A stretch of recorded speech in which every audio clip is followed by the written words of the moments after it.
the Fitzy and Whipper with Kate Ritchie podcast. How good is that? Can we talk about positive parenting? We had Maggie Dent on this week. It's tough. I know it's tough to do. It's difficult and you're on the endless search for it. But actually, there was an interesting podcast. A young lady went on this podcast and spoke about her mother. Have a listen to this. My mom would actually tell me, she told me later in life that she did this. But I remember all throughout high school, she would be like, oh, I have such a great teenager. She's a great teenager. She gives me no problems. Like, she doesn't have an attitude. She doesn't do bad things. I got lucky. She's great. And she told me later in life that she read this book about, like, the more you enforce that your teenager, like, is a good person, then they're going to want to things, they're going to hold themselves to that standard. Do you know when you feel like when you catch up with friends sometimes it's your opportunity just to offload with what the kids have been doing at home? But I don't know. I just listened to that and thought, God, if you can actually train yourself just to say, oh, the kids have been great the whole time. But I think it's more powerful doing it when the kids are around. So for your kids to hear mum and dad go, oh, Lenny has just been a breath of fresh air, he must think to himself, oh, that's great. Well, I think we need to do that a lot more and let the kids hear it when you are talking to other people. We do a lot of to know love is to see love. So I will say to Lisa, we're going to put some music on after dinner and let's have a slow dance because this is how mum and dad act. This is love. They need to understand what it is. I mean, she'll run away and maybe vomit in the bathroom sort of 2 minutes afterwards. You're also showing the kids some great acting as well. Yes. Bridget in Parramatta, what do you want to say, Bridge? The advice that you just played about the mum always saying that she had a great teenager, do you know what? I tried it and it worked. It completely turned things around. Really? Yeah. Okay. Yeah. And now my daughter, she doesn't hold back in hugging me in public or she holds my hand at the shops. She says that I'm her best friend. Wow. And I lift her up and she goes even higher. Wow. She lifts you up. Because she feels safe with you to be 100% herself, and that's a great win for both of you. That's great, Bridge. Good on you. I think we feel like there's always, you want to hear from other parents how bad their kids are to make yourself feel better. But if you can be the one and if you can train yourself to be positive about your children the whole time, I think it then disarms other parents and they go, oh, okay. Often they don't like it though. Like I've got basically three teenagers at home, and a lot of mums specifically will say, "Oh, how's that going? Are they a nightmare?" And I just say, "No, not really. We all get along great. They're the best. They're the best housemates I've ever had." Yeah. And they look at me like, "What? Get stuff. Stuff. Yeah, I'm going to go home and make a fake profile and start trolling you." This is the Fitzy and Whipper with Kate Ritchie podcast. She's an author, she's an educator, she's a parenting specialist, but she's our mum. Maggie Dent, welcome, Maggie. Yay! And I'm a nanny. Remember, I'm a nanny. You're a nanny. I'm a nanny. God, your understanding, depth, knowledge, teaching, and the way you recognise patterns, your skills in parenting. I'm just old. No, you're not. You've mastered it. And like the saying is in our house, I don't know, ask Maggie. Add water. What do we do? Ask Maggie. Actually, Maggie, we were just talking off air about the introduction, or just the identifying ADHD in kids these days, and identifying that. But you're saying that there's a lot of kids that that you see these symptoms and they're a sign of stress, but it seems to be a lot more broad across Australia now, isn't it, Maggie? Oh, yeah, there's no question we know more for a start. Okay. When I was teaching, it was bandied around a little bit, and I could identify in my classroom, especially some of those 14-year-old boys wandering around my classroom, wondering why they're wandering around my classroom. Yeah. Did they have ADHD, or do boys have a higher need for move because of testosterone? So I knew the boy. who was possibly that, because he could not sit still in his seat and he struggled to concentrate for very long. And I think it's those sorts of things that we're now getting much better at identifying. And I do think, I mean, so many adults are now finding out that that has been something they've been struggling with their whole life that they didn't realise. So it's executive functioning that's particularly important when we look at, is it really ADHD, and if it's not. And look, if it is, there's no question that most of the time that medication can give them this incredibly calm, focused brain that they've struggled with for years. So when you say it could be misdiagnosed as stress, so what, that sort of behaviour is an output or reaction to stress? So what we know, when the amygdala gets fired up, particularly in children, then it goes into a fight, a flight or a freeze mode. And the fight mode usually is an externalising of behaviour, which means that they will do crazy things and run around and move and jump up and down, and you'll think, oh, they can't concentrate.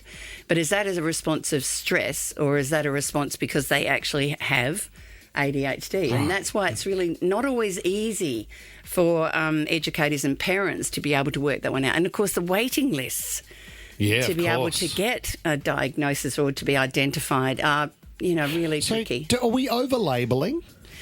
Oh, no, that's not really my specialty field, but I am going to say some of the things that are driving stress in our classrooms is that we're pushed down formalised learning.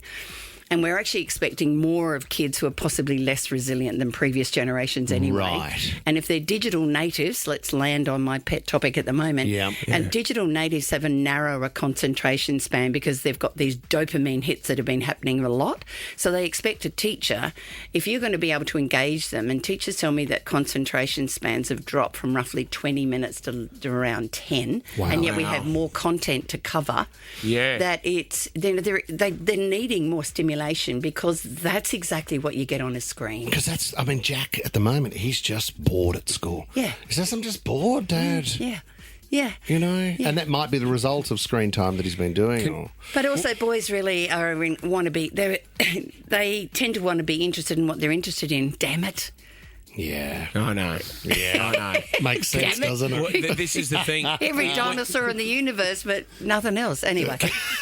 Let's talk about online dangers. Yep. Whenever you come on our show, in 13 24 10, if you'd like to ask Maggie a question, can you tell us about Control Shift and what a new group that you're involved with? Yeah, look, I think you all know how much I've been concerned about the harm that happens online, and Whipper, that's a big part of why I was a part of 36 More, is can we kind of protect them by delaying it? But we know there's millions of our kids already out there with our devices. So the E-Safety Commissioner came up with a figure over the last few years. There's been a 460% increase in online harm.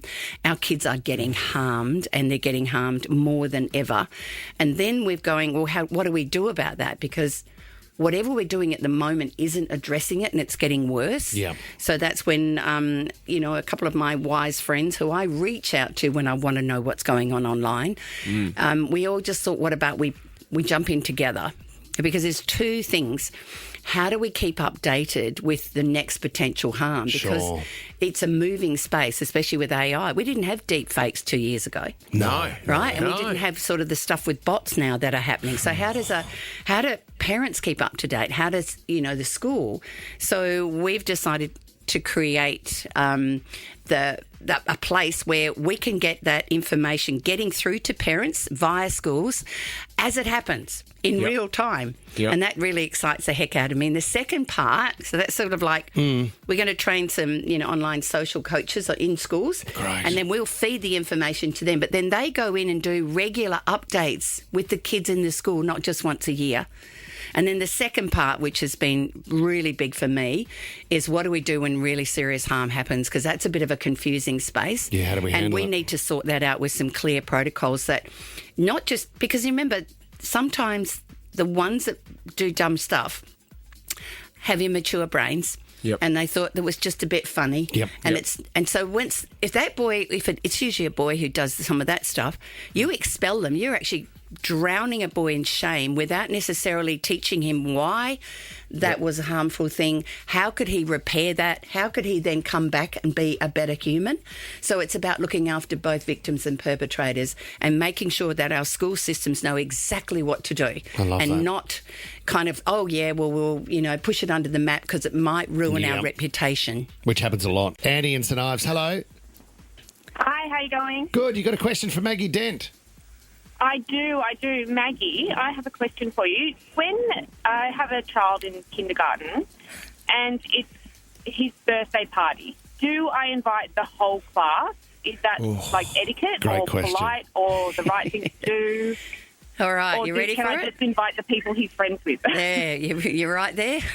No, never ever invite a whole class full of kids. Not only is it going to destroy you and your house, but your child is not fond of everyone in the class, and that's because we're just not, right? So I think it's this, we got to be this lovely, overly worried about upsetting other people thing, which is like pass the parcel, everyone gets a prize. Yeah. I am going to say minor moments of these discomforts are actually good for kids, but your child would want the children around that they like and they play with.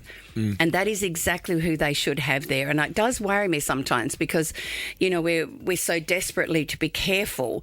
And in that carefulness, we do things that actually are going to cause your child to have a birthday party that they'll regret for the rest of their lives. So, go for common sense, check in with them.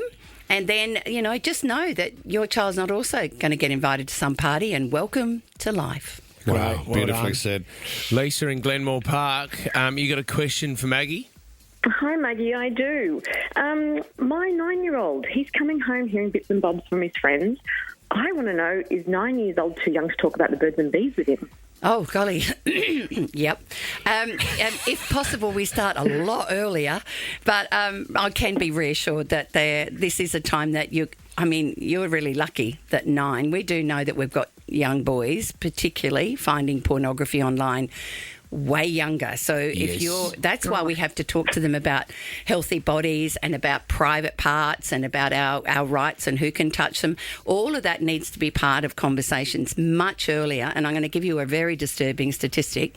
We have had a 500% increase in inappropriate sexual play with children under 5. Oh, my God. And that is because some of the children have had siblings who've seen porn, others have had things done to them. So you can see we have to start much, much earlier than we ever did.